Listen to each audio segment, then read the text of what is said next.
It was indeed a warm welcome. Rollan and Conor were given a room to share. Though they were from very different backgrounds, both of them were equally stunned by the size of it. And the beds! Great poster beds, with a pillar at each corner, supporting a draping fabric ceiling. One for each boy. Most inns in Amaya didn't even have 2 beds in a room, and when they did, it was only to cram 5 or 6 people, sometimes strangers, into the same space. And there was a private wash basin with soft cloths beside it. Fresh clothing had also been laid near the wash basin, 2 choices of outfits for each boy. One was a deep green surcoat and kilt that matched the guards. The other was a more standard-issue urine surcoat and leggings. "No way am I wearing that kilt," Rollan observed. Conor touched the tartan wool fabric. "I think it's interesting. Why not?" "Too much like a uniform. You know how I feel about those. What did you think of that plaque over the gate?" Remind me what it said again?" Conor asked sheepishly, and Rollan remembered with a pang of regret that the boy was not a talented reader. "Something about the law of Glengavin, death and hugging." Conor shrugged. "Seems like an orderly place. Makes sense they'd want people to obey the law. Why, are you feeling anything about it?" After the dismal experience of asking Essex to check out Glengavin, Rollan had almost forgotten about her otherworldly powers of observation. It felt like a long time since they'd had a moment of connection. "I just don't like rules," Rollan answered finally. "They're like uniforms."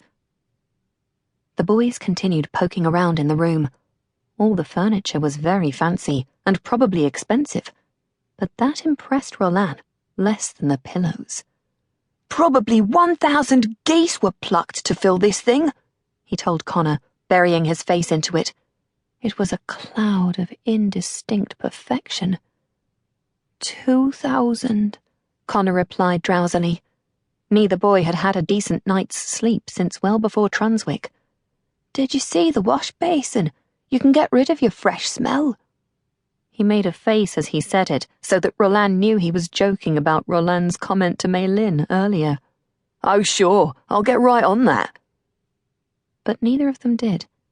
Instead, they let the pillows suffocate them for a few hours until a messenger woke them for the banquet. They washed and dressed before following another servant.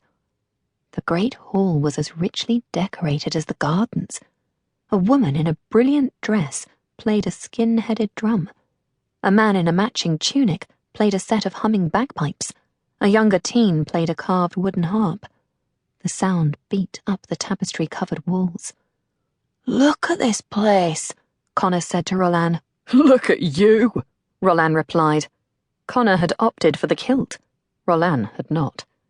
Flushing, Conor said, "It seemed polite." Polite was never really on Rollan's list of priorities. "If we have to make a speedy escape, and you have to do it in that skirt, that's all on you," Rollan whispered. As the bagpipes buzzed a merry jig, Meilin and Abeke entered the hall. Both looked startlingly different in the lush green surcoats that had been provided. Meilin in particular looked stunning and odd. It took Rollan a moment to realize that it was because it had been a long time since he'd seen her clean. The 2 girls joined them. Meilin's eyes lingered on Rollan for a long moment before finding Essex. The falcon perched on an unused torch holder and ran her beak through the feathers on her leg. "Rollan, you look clean," Meilin said.